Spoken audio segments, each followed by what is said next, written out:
नमस्कार, मी इक्बाल रेटरेकर. सकलम मध्ये आपलं स्वागत आहे. कोल्हापूरचे महापौर पदाचे आरक्षण काय असणार याकडे लक्ष लागून होते. त्यातच आता महापौर पदाचं आरक्षण आज गुरुवारी मुंबईमध्ये जाहीर करण्यात आलं. त्यानुसार कोल्हापूरचे महापौर पद ओबीसी प्रवर्गासाठी राखीव झाले आहे.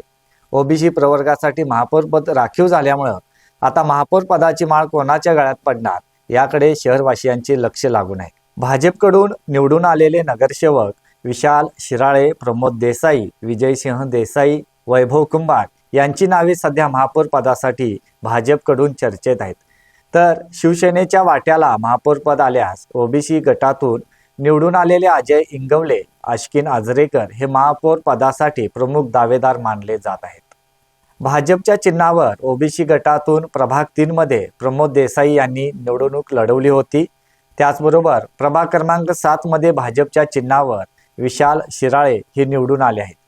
त्याचबरोबर प्रभाग क्रमांक 9 मध्ये विजयसिंह देसाई हे देखील भाजपकडून निवडून आले आहेत. त्याचबरोबर प्रभाग क्रमांक 13 मध्ये ओबीसी महिला प्रवर्गातून रेखा उगवे, तसंच प्रभाग क्रमांक 20 मध्ये भाजपच्या चिन्हावर ओबीसी महिला प्रवर्गातून सुरेखा सुनील ओटवकर या देखील निवडून आले आहेत.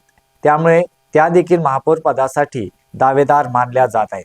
दरम्यान शिवसेनेने देखील महापौर पदावर दावा केला आहे. त्यामुळे जर शिवसेनेकडे महापौर पद आल्यास प्रभाग क्रमांक 10 मधील अजय इंगवले, त्याचबरोबर प्रभाग क्रमांक 12 मधील अश्किन आजरेकर यांची नावे देखील महापौर पदासाठी चर्चेत आहेत. अश्किन आजरेकर यांच्या पत्नी निलोफर आजरेकर यापूर्वी काँग्रेसकडून महापौर पदावर होत्या.